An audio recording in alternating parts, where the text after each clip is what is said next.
Boker Tov, today's Daf is Daf Chof Beis in קידושין as we learn for four Shleim for Elizabeth and Reuben, Yosef, Shiur, and Chaim Michal. From the 2.6 lines down on the page, Shana Bonim. Imamario Mara Evet, we know what the pasuk is here. We're talking about a nirtza. Pasuk says if the Evet says no, I want to stay on. 6 years wasn't enough. I love you guys. I like working here. Ad Shiomer v'yishna. He's got to say it a second time. It says Imamor Yomar. He will surely say. What does it mean? He's got to repeat it. Amar B'tchila says, let's say now we're assuming now he's got a 6-year term. We're assuming that it says he's got to say it twice. He's got to say I want to stay on. Now, assuming it says B'tchila Sheish sounds like at the beginning of the 6-year term. Amar B'tchila Sheish, if he said at the beginning of the 6 years and not at the end, Eino Nirtza. He can't be his ear cannot be pierced because he said it only at the beginning of the 6-year term. Apparently, Shenemar Lo Eitzei Chavshi Ad Shem Shashitzi. He's got to say it when he's leaving. I'm about to leave. I don't want to leave now. So if you only said at the beginning, we're assuming now it means at the beginning of the 6-year term and not at the end of the 6 years. That's not good. You don't pierce him unless he said it both at the beginning and the end. So let's say he said at the end of the 6 years, not at the beginning. So also Imamar Yomar Eved. He's got to say when he's an Eved, not when he's no longer an Evet. So if he only says it at the end of his term, after the term is over, it's no good. He has to say it twice. He has to say it apparently at the beginning and at the end, but it can't be at the very end when he's no longer an Evet because it says that Shemar He's got to be an Evet. Let's analyze this. What do you mean? If he said all these words, I don't want to leave, right? What did he say? If he said that, how could he say that at the beginning of the 6-year term? At the beginning of the 6-year term, he doesn't have a wife. I don't want to leave. Why do you say? Because I don't want to leave. I don't want to go out. I don't want to attain my freedom. I love my master, my wife, meaning the wife that he gave for the shivlik nanas and to my children. At the beginning of the 6-year term, he didn't have a wife and children yet. He didn't have the shivlik nanas and children yet. So how could it be? He had to say it at the beginning. He can't say at the beginning of the 6 years. To pursue Amr B'Sov Sheish, he said it at the end of the 6 years. What do you mean? On the last day of his service, he's of his servitude. He's still an Eved. What do you mean at the end of 6 years? Amar Rava. What it means is but it doesn't mean at the beginning of the 6 years. It means on the very last day when he still has some work left in him. He still owes the master, let's say, at least a penny's worth of work. So at the beginning of that, then he's still an Eved, right? He still has, as long as he owes the master a pruta's worth of work, then he's still an Eved. That's the beginning. That's what chilas pruta achrona. The soap means that the soap pruta achrona. After he started working the last 15 minutes, let's say, he's working off the last pruta. He doesn't even have a pruta left of work in him. That's the soap. So that's what we mean over here. Both of them are speaking at the very end of the term, but he has this when he cannot say if he only says lo etzei chavshi at the end when he's got like a couple of minutes left and he's in the middle of the last pruta. Well, that's not how Eved anymore. An Eved has to be an Eved who owes his master a pruta of work. So, and that's on the other hand, it says Amar Yomar says say it twice. So he has to say it at the beginning when he still has at least a pruta left of work. Meaning, let's call it the last 15 minutes of servitude in the 60 year, the last day of the 6 year, last 15 minutes. He still has to say it once while he still has the prutas with the work and once afterwards. So you got to be careful about that. Tanar Banim, the 2 dots halfway down on the page on Chaf Beis Manal. Tanar Banim, Lo Isho Banim, Lo Ein Isho Banim, Ein Nirtza.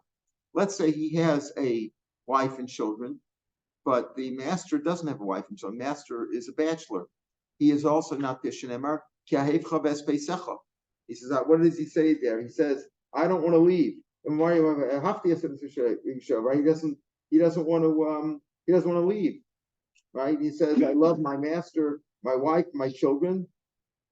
Right? And it says there, that pasuk already is speaking about in Dvarim. Right? I learned already that the pasuk in Shmos, the psukim in Shmos and in Dvarim are speaking about an Eved that was sold against his will.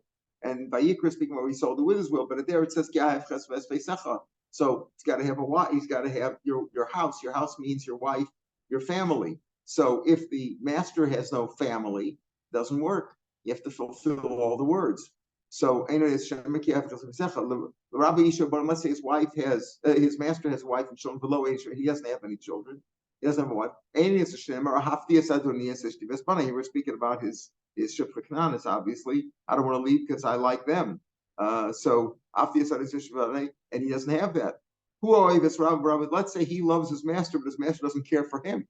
And nirtza also is not nirtza. Well, you could just say the master doesn't want him anymore. You think that the piercing and the staying on till Yovel is obviously they both want it. So if he loves the master doesn't love him. It's good for him with you, meaning you like him too, or the other way around. Also, let's say the master likes him, but he doesn't like his master. Also, it says he loves you and your household. He doesn't love you. So all these qualifications have to apply in order for to keep him on. He's got to say it twice. Got to say it at the very end, as we said, the beginning at the end of the end. And he has to have a wife and children, as does the master, and he has to love one another. Let's say he's sickly. The servant is sickly. It's not nirtza. He's not pius shenemar. Ki tov lo imach.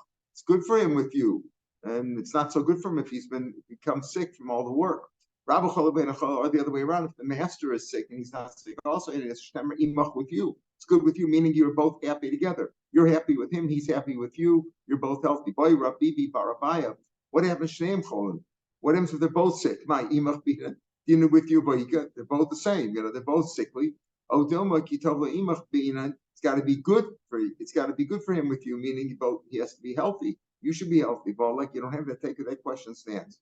So if they're both healthy and they're both happy, then it works fine. But if one's healthy, one's not, or one doesn't like the other, or one has a family, the other one doesn't, then the nirtza doesn't apply. So presumably it was much rarer to have a case of a nirtza than simply an evet, right? Every time it had evet for 6 years, but nirtza was much rarer because he had all these qualifications. So it's been good for him with you. That's why he wants to stay on. How so? You have to give him good food. When you have a servant, he's a Jewish servant. We're talking about a Jewish servant now. Even a non-Jewish servant he must feed. But especially a Jewish servant, give him the same kind of food you're eating. You shouldn't have clean, nice white bread. When he eats black bread, meaning old, dark, non-fresh bread, stale bread. You're drinking good wine, aged wine. He's drinking new wine, which isn't as good. You sleeping on feathers, he's sleeping on straw, meaning you've got to treat him like you treat your family. Here you see, they said that if you buy an Evet Ivri for yourself, it's like you get a new master. And isn't it so? Sometimes, you have a worker in the house. You have to treat them better than you treat your own family in order to encourage them to stay on, or because simply the Torah requires it. This is a pasuk in Vayikra that talks about when he sold himself, he goes out with his sons. What do you mean he goes out with his sons? We're talking about, like the pasuk says in Shmos, Yavo Begapo Yetzei. If he comes in alone, if he was single alone, then Im Begapo Yavo Yetzei. And Bash, if he has a wife, the Yatsa Ishto Imo. His wife leaves. We'll see that the pasuk in Shmos talks about his wife leaving with him. Here it talks about his children with him. If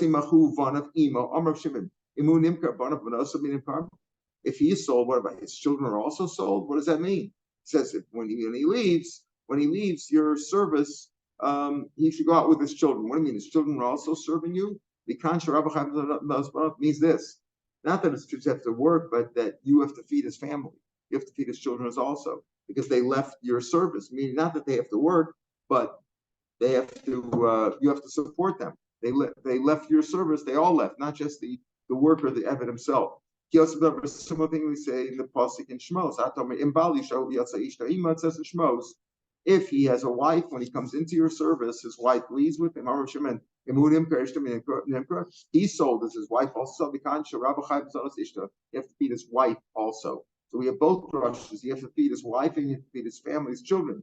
Why do you have to tell me both? If you just tell me his sons, they're children. Little children aren't capable of working. They're not capable of working for their food, meaning supporting themselves. So I understand that if you hire a Eved Ivri, under either circumstances, he sold himself to you or the Bezin sold him to you, you got to feed his children. What are you supposed to do with them? The wife is capable of work. Maybe she should go out and work. And you don't have to support her. Kamashman, you do. Because the Pasuk says, go out he leaves with his wife. His wife was also a party to the whole story here. That means he had to feed her, not that she has to work. If you tell me that the wife has to be supported by you, the master, it's not her custom. It's embarrassing for a woman to go around begging. But boys, young boys, it's the custom that they didn't. If they were poor, they would go begging door to door. And also maybe you would say that, okay, you bought the father, let the children go out and beg. No, you have to feed the children as well as the wife. Tanrabanim. We're on the base now. Now, how do you pierce the Eved? The Eved wants to stay on the Nirtza. How do you pierce it? If it would just say Ozno Badelet, put his ear to the door. Yidkor Kineged Ezno Badelos, put his ear next to the door and just pierce the door. That's the procedure. The procedure the Torah prescribes is, we'll see why. What's this business with the ear and the door? We'll see. But there's a reason for it. But I might say, we just say Ozno Badelos. It didn't say Ozno Uvadelos. You would say, okay, you know what? Put his ear next to the door, stand next to the door, and pierce the door.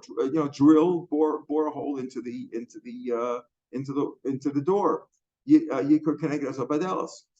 So the Gemara says, what do you mean? Only the door? Delos ain't also low. You would think you only bore the door and not his ear.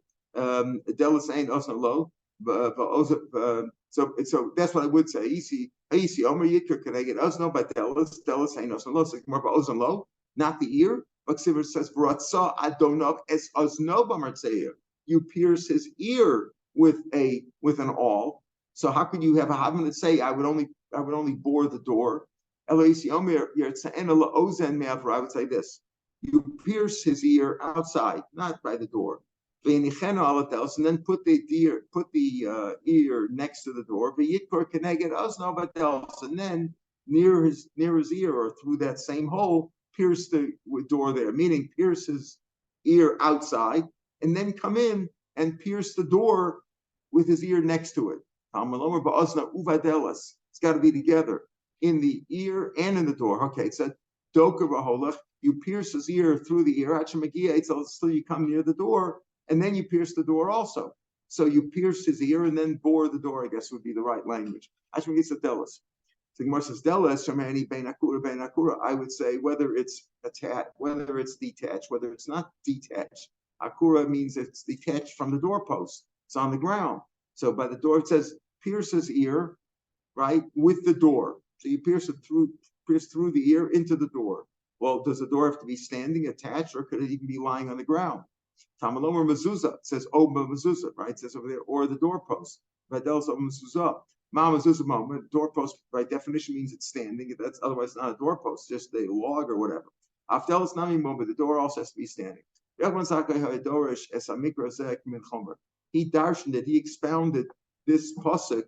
Min chomer. Rashi's chomer is like a bundle of pearls or a pearl or perfume that people hang on their necks as a ornament, as a jewelry. Tosa says his chomer is like, what is your maaseh? Well, doesn't appear maaseh. Like he tells it like ma maasecha. What do you do for a living? Like ma chomercha. Here's like a story. Like the pasuk is telling you something. What's the idea over here? That you got to pierce the ear. Why is the ear different than any other of a person's limbs? Why do you pierce his ear, not some other part of his body? The ear that heard my voice at Mount Sinai, Israel should be servants to me, and not servants to other people, right? They're my sons. When he went and he wants to master himself, besides the 6 years that he was sold into by the court, he says, I'd like to stay on. I want to be a servant. Ear says his ears should be pierced. And it's a punishment, so to speak, for not listening to Hashem's words at Sinai. Rav Shimon Rav Shimon Rabbi Ha'idarish Smikra Hazekim Hamidash it this way. Manashtana Delis Umezuzah. The first way was explained. Rabbi Yochanan Zaki explained why it's the ear. He says over here, yeah, but why? What's this business about the door and the mezuzah? Manashtana Zel Mezuzah Mikol Kelim Shabayis. Why over here do it? Why are you piercing the door next or the mezuzah? What does it have to do with any other part of the house? The door and the doorpost. There were witnesses in Egypt. When I skipped over Pesach, right? They passed over the mouth, passed over Hashem, passed over the Jewish households and didn't kill the Bechor there. That passed over the lentil and the two doorposts. And I said, and I took him out of Avzacheres. He went and he acquired a master for himself. In other words, I want these ones to be witnesses. I'm piercing it. These two drushes go together. Said, why the ear? Because the ear didn't listen when Hashem said, you should be my servants, not servants of other masters. And why the doorpost and the door? Because they are witnesses to what I said, and I said you should be servants for me, not for them, so they should stand and be witnesses against this person who took on a master for himself, another master, right? Abodai Rashi on the side says Abodai Haim B'La'Avadim. It says Kidivay Israel Avadim, right? And we darshan Abodai Haim B'La'Avadim. They're my servants, not servants of other servants. So all this is pardon. Instead of disallowing it, the Torah allows it, but discourages it. Right, discourages it. Correct. The derech shalom matzalelech malichem also. Throughout all these things. Yeah. Discouragement. Konelo, Adon, right? Somebody who gets Right. Everything to giving you good advice, but if you don't listen, this is what you got. Eved Kanani, a non-Jewish slave. They're called Canaan because the pasuk talked about Canaan will be an Eved and Bereshis. Canaan will always be an Eved, but it means really any Goyish slave. And when you take a Goyish slave, you have to convert him to do mitzvahs like a woman, right? You take him to the mikveh. He does mitzvahs like a woman, meaning he keeps the lo saseis and the mitzvah say shalos man groma. How do you acquire a Goyish slave? We'll see it's like karka, because it's hukash to karka, it's juktapos to karka. So just like karka is acquired with kesef, shtar, or chazaka, here again, kesef means money, shtar is a document. You sign a document with the guy selling it to you, gives you a shtar. And chazaka means showing ownership, demonstrating ownership. And we'll talk about that. So kind of think because of how does he acquire himself? Meaning, how does he get liberated? The kesefai de'acherim. So we'll see. Well, the machlokas will be explained tomorrow. It's really a three of machlokas over here. But a mayor says kesef is through others. Why? Because he can't own any money himself. And every county doesn't own anything. Everything that he owns goes to his master. Even the mayor holds, even if you give it to him, anas that his master should not have any dominion over it, not be the owner of it, doesn't help. So therefore, how does he acquire himself? If somebody else buys him, somebody else liberates him, somebody else goes to the master and says, listen, here's $100, I'll take your Eved off your hands. And he can grant him his freedom. So if somebody else pays for him, but with shtar de atzmo.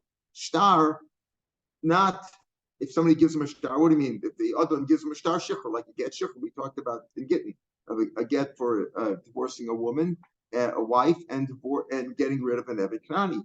That's what shtar de atzmo de Rameir. So he says kesef only through others. Why? Because he doesn't have any kesef himself. Even if you gave it to him, it's not his. So if you give him kesef and the kesef belongs to the Adon, so the Adon's, you're not giving he's not, there's no transaction taking place. If he gives that money to his master for his freedom, the master already owns the money. You can't give somebody something that they already own.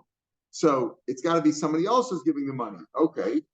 Shtar gets himself. Why not there? So the Gemara is going to explain that according to a mayor, that Meir will hold it was speaking about where it was against his will. If the Eved is happy to get his freedom, or Meir will say that it's not happy to get his freedom because at Eved Kanani can eat truma and he's free to fool around with the Shifcha Kananis. He doesn't want to, when he gets his freedom, he becomes a full Jew. Now he's got all tired mitzvahs and all the obligations. He's got to go to shul every day, put on tefillin, stay away from women, He's gotta be careful. So according to Rav Meir, it's a disadvantage to get his freedom. So he doesn't want if somebody else buys him out. So even though it's against his will, as we'll see, but he was bought just like he was sold into slavery. The Adon bought him. The Adon could sell him too against his will because it's the Adon. You're looking at the Adon. He's not doing it for the benefit of the slave. He's doing it for himself. He wants money. He bought him for $1,000. Now he's selling him for $10,000. It's a transaction to him. That's why he can be sold but since it's against, here we're talking about where it's against his will, somebody else cannot forcibly get him his freedom. He doesn't want his freedom. That's Rav Meir Shapiro. The Chum disagree. They say no. They say that he could be given money under the condition that his Odom doesn't really own the money, and therefore he could free himself. Only through others, not for himself. You see why what the sheet is over here is because again, if the owner's giving him something, the owner's giving him the shtar, he's not really giving it to him because he still is owned by the master, so he doesn't have any hand, so to speak, to accept it. This will be we'll see in the Gemara what this sheet is. But Pashup Shat Rav Meir says Kesef works through others. Others can buy him out, obtain his freedom. Shtar, a get shifra, only if he says it himself. The Chama say no. Kesef Aidei Atzmo. We'll see why. Why not Aidei Cherem? Or maybe it is Aidei Cherem also. Shtar Aidei Cherem. But if you're doing it with money, the money has to be given to him by others on the condition that the owner has no possession of it.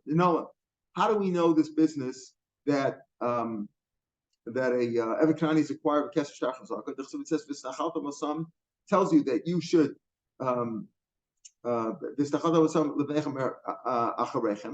that you should bequeath these your Evet Kanani to your sons afterwards, right? For an inheritance, for an inheritance, simply a possession of inheritance. Evet Kanani is juxtaposed to a sad achuza, to a field, a possession. Meaning a field that stays in your family. Just like a field is acquired that way. Also. So that's what we have this throughout Shas, that Evet Kanani is similar to fields, and they require Kesef Shtar Chazaka. Wait a minute. A sad achuza, we learned that if you sell sad achuza, you sell yours not if you're makdish it. If you're makdish it and you don't redeem it, and Yovel, it goes to the Kohanim. But if you sell your Sadachuzah to somebody else and Yovel, it goes back to you. So maybe it goes back to its original owner in Yovel, right? It goes back. Talmud lower, no. It says Pasuk La'olam Tori. The Pasuk, it says they should work for you forever. And this La'olam means really for Olam, because this is not V'shav Ishal Mishpachto. Here we're not talking about every Kanani. The Pasuk of V'shav Ishal Mishpachto in Yovel is like my Jews, not an Eved Kanani. So La'olam means they work for you. Tana. A Brisa learned Af B'Chalipin. Not only can you ever acquire an Eved Kanani with Kesef Shtar Chazaka, also with Chalipin, meaning exchange. You exchange it for something else. You give him, you give him, or let's say he gives you some property or some item or whatever. He gives you a car, and you get the Eved in return. But Tana, then why didn't our Tana mention Chalipin? It says Milsa less metalpin Tani. We're only talking about things that don't apply to metalpin. Yes, indeed. Our Mishnah also would hold that you could acquire an Evet Kanani with Chalipin. However, we're only talking about things that apply specifically to an Evet Kanani like Karka and not Metalpin. Chalipin works both for Metalpin and for Karka. So the Milsa less of Metalpin Tani. He's only talking about things that don't apply to Metalpin. For example, Kesef Shtar Chazaka. Kesef Shtar Chazaka does not work for Metalpin. It only works for Karka, and as we see for Avodah. The Milsa something which applies metalpin, like Chalipin didn't mention it, but he also holds that Chalipin does work. Amar Shmuel, Evet Kanani Mashicha, you can pull him like an animal or an item or a heavy item. You can pull him also from the case.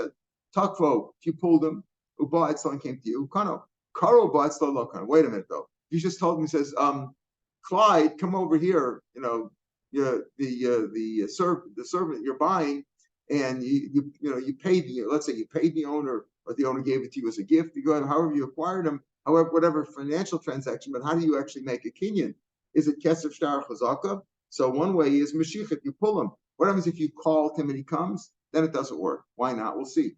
We'll see. So number one, why didn't our Tana mention Mashiach too? So Bishlam Matani done, Milsodisi Matat like Tani, very simple. Because Mashiach works on metalflin, things that are movable, and our Mishnah is only talking about things that work on Nebuchadnezzar like Karka that don't apply to metalflin. That's why he didn't mention Chalipin, he doesn't mention Mashiach.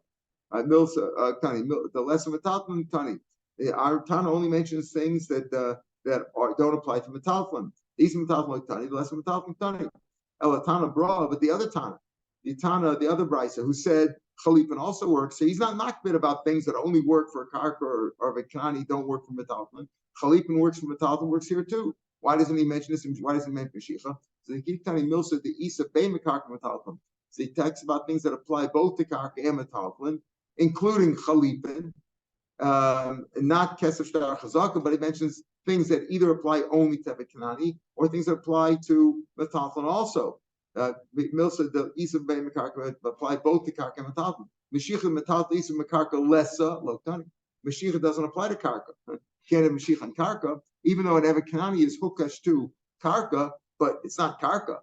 Mashiach works on metalflin, doesn't work on Karka, whereas Kesef Shachazaka works on Karka and on Evadim. But why does he mention Mashiach? Because Mashiach only works for metalflin, doesn't work for Karka, even though an Evakanani is like Karka, but it mice it doesn't work on Karka. You can't pull Karka.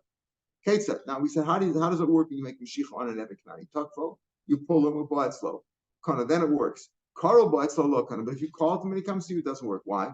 But Karl lo, if you call him, it doesn't work. But time going Kates Masira, how do you acquire, let's say, a heavy animal, an elephant or a big animal? You hand them over. If you grab onto its hoof, Basara, its hair, Ukif, Shaleh, the saddle that's on the animal, Bashalef Shaleh, the saddle bag, but Prum Yishapia, the halter in its mouth, the Zukshavasvar, the bell around its neck. Kana, you handed it over. He handed over the reins, so to speak. You handed over the hair, the saddlebag, anything that was attached to the animal. You handed that over, and that's the Masir. Case of Mashiach. How does Mashiach work on an animal? Kori law, you call to the Hibah. If you call to it, it comes. That's another kind of a Mashiach, right? Oshikisha Ramakol Varatz Salafanov, or you hit him with a stick, and he runs in front of you, right? So if you hit him with a stick and he runs, you cause him to move. The first time it says Kivin Shak the regular Kana. As soon as he moved one foreleg and one hind leg, that's it. You cause him to move, that's Mashiach. You can't pick him up. The heavy animal, you can either do it Masir or Mashiach, you pull him. So either you call him and he comes to you, or you hit him with a stick and he runs in front of you. You just move one hind leg and one foreleg. He's got to walk in front of you a little bit more, as much as its height. Let's say he's got to walk a few meters. Then it works. So what do you see? You see over here that Mashiach works either by pulling it, causing it to move, by hitting it or whatever, or calling to it. So when you call the Eved over here, why do you say it only works on an Eved if you actually pull him physically?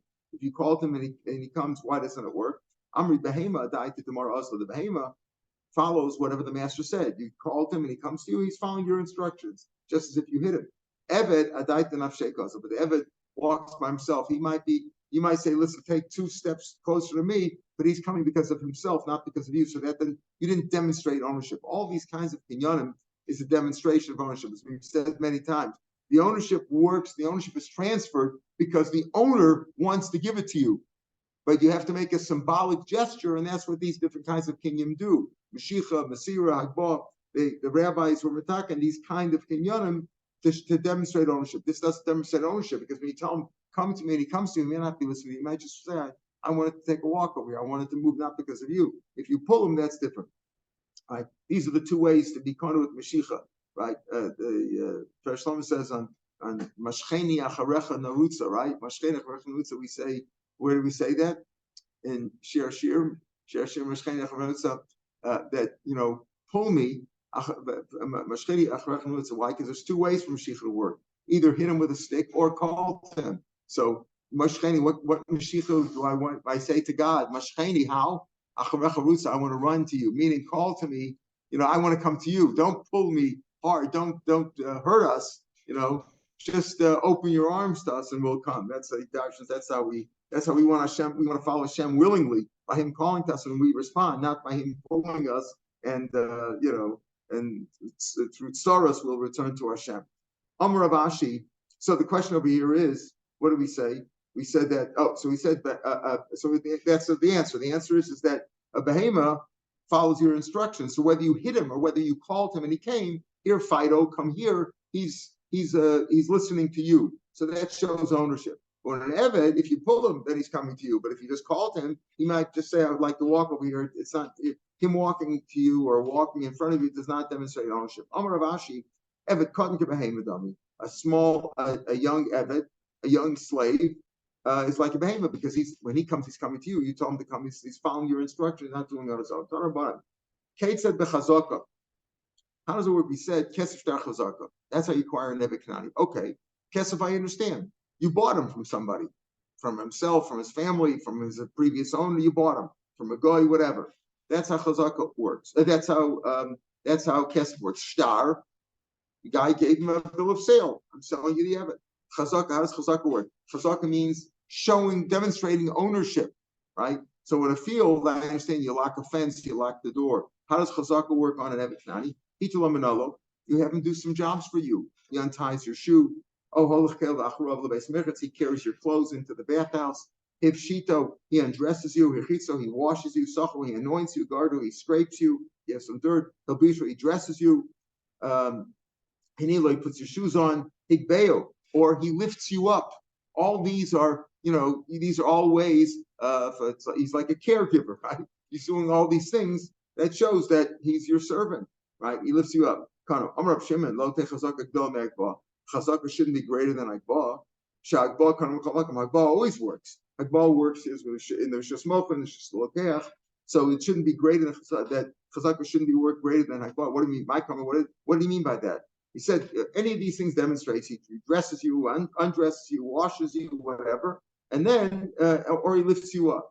So Rav Shimon says, well, chazaka shouldn't be greater than Akba. What do we mean by that? My comment. Rashi Ekbehu l'Rabo Kano says if he picks up his master, then that shows that he did work for his master and his master acquired him. Hikbi Rabo lo, and if his master picked him up lo Kano, Hikbi lo Kano. In other words, what do you mean by that? If he picks up the master, that shows that he's working for the master. And if the master picks him up, that doesn't show ownership. Picking up always works. If I want to acquire a loaf of bread, I want to acquire metallically, anything I could pick up or an animal, I bought your cat or whatever, I could pick it up, and that it always shows ownership. So what he's saying is, Rav Shimon there says, yeah, you're right. It works, yes, if the slave picks up the master, that shows ownership. But it's not greater than Akba. If the master picks him up, that also shows ownership, right? It can be greater than Akba. Akba always works. One is Meshicha and one is Chazaka. One's Chazaka and one's Akba. One's Akba. If he picks up the master, if the master picks him up, that's Akba. So he says these are all kinds of Chazaka, not Meshicha. These are kinds of Chazaka. We're talking about how Chazaka works. He does any of these things demonstrating ownership of the slave. And one of them was if the slave picks him up. So he says, if the slave picks him up, then it works. But if he picks up the slave, it doesn't work. How can it be greater than Akba? He says, Akba works also. Once you say that when he picks up the master doesn't acquire him with Akba, master acquires him with Chazaka. It shows ownership. So once you say that if he picks up his master, the master acquires him, it shows Chazaka, Elameata Shifra Knanis, Tiknababia. Is Shifra Knanis, which is the equivalent of an Eved Knani, right? Eved Knani is that one's male, one's female. So maybe he should acquire her also. Why? Because by having Bia with her, if he would have Bia with her, it would be improper, right? Who's the only one allowed to have Bia with her is an Eved Ivri that works for him, or an Eved Knani that works for him. But if he would have Bia with her, she's also, so to speak, lifting him up. He's lifting up in the process. Are you going to say also that that shows ownership? He acquires her by having Bia with her because she's lifting him up. So no, we're talking about where the Eved does something for you which is not pleasant to him. He dresses you, he unties your shoe, he puts your shoe on, he anoints you. He's doing something for your benefit, and he's not having any benefit. It's not, meaning he's annoyed or he's not getting any pleasure out of it. But in the case where they're both having an awe, if she's having an awe and he's having an awe, how does that show ownership? She's not doing some work for him to show ownership here. What about who shalo kedar? They're both in henna. So therefore, by him having bia with the shvachnanis, that doesn't show he's not demonstrating ownership over him. She's by her doing some service for him because they're both in him and all. Okay, shalo darkama. What happens if he had bia with her anally, where she's presumably not having pleasure? Would that show ownership because she's doing something for him without her having any pleasure? Mike, what are you going to say over there? The Menachi said, even if it was Bia Shlo Kedarka, they're still having, who says that they're both not having pleasure? Maybe she doesn't have the same pleasure as Bia Kedarka, but she's still having pleasure. But Mishkvei Ishik said, when it comes to Bia, both kinds of Bias are compared, whether normal Bia or unnatural Bia, they're both considered the same. So if one is considered a Hana, and therefore doesn't show ownership, the other one, anyway, Kisha Kosev, Kedarka, L'Shlo Kedarka. So therefore, they're both the same in this sense, that even if Shlo Kedarka does not have a no, and it sort of demonstrates ownership, but it's like Kedarka, just like Kedarka doesn't demonstrate ownership, Shlo Kedarka doesn't also. Why does it work for Jewish? You should nickname the Via. Oh, that's for קידושין. That's for קידושין. No, it's not a kinyan in that sense. But that's the word that's used. Pasuk, because we said the pasuk. Allah, we don't have a pasuk. A pasuk you can acquire that way, but it's not because it's not here. We're talking about a chazaka. If you were to acquire her this way, the Gemara says it's not because it's not demonstrating ownership. She's having pleasure in it too. But if it were to demonstrate ownership, it would be by chazaka, which is not because of a bia. The bia is exercitive that you acquire a woman that way for קידושין. Rabbi Yehuda and ger. Rabbi Yehuda from Hindu, maybe was from India, was a ger. Shela Yorshin Haba. He didn't have any Yorshim. He was a ger, and he didn't have any relatives. Chalash, got sick. Marzutra Lishud. Marzutra went to visit him to ask how he's doing. Chazir Takavlem. He saw that he was near death. He saw this Rabbi Yehuda was near death. The Takavlem Alma Tuba. He was very, very sick. So he told the ger's Evet. He had never Kanani. Show from side. Please take off my shoe. Vamtinah base and take it to my house. He wanted to show ownership on the Eved because he wanted to assume the ownership, because if the ger would die and at that point and there was no ownership of the Eved would go out free once the Eved, because he had no Yorshim. So he told him he didn't want there to be even a second with no ownership. So he told this Rav Marzutra told the Eved, here, do some work for me to acquire him. He can have some say Gadol Have, that he was a gadol, meaning he died. The second that he died, the Eved stayed on basically and became the servant of Marzutra. There was no gap in the ownership. As soon as one died, he was demonstrating ownership while the guy died, so that he acquired him. You can have some say Kotnam, some say no, he was a child. The Tanya Gershom makes, let's say, he dies of Bizbazu Yisrael the Chasam, and the Jews took his spoils because he had no relatives. If there were avadim there, even if they were ketanim, they acquired themselves. Once he died, they go out free automatically. But they're free. Only the gedolim acquire themselves. Tanim avadim tanim don't own themselves. Right? They don't get their freedom that way. So therefore, you could acquire him after the fact. So some say that he was a gadol, he would have got his freedom otherwise. Some say no, he was a kohen, and not like Abishol says that a kohen you could acquire even after death. He doesn't acquire himself. But the Tanakhama says over there that the Golim or Tanim acquire themselves automatically at death, and therefore Masurta made sure that there was no time when there was no ownership. In other words, made sure that at the time that this Rabbi Yehuda and Doi died, at that same split second, the Eved was already working for him, and therefore that's how he acquired ownership. All right, we'll pick it up here tomorrow. We're going to start with the Kesef, describing the machlokas and the Mishnah between Rav Meir and the Chachamim. Have a good day.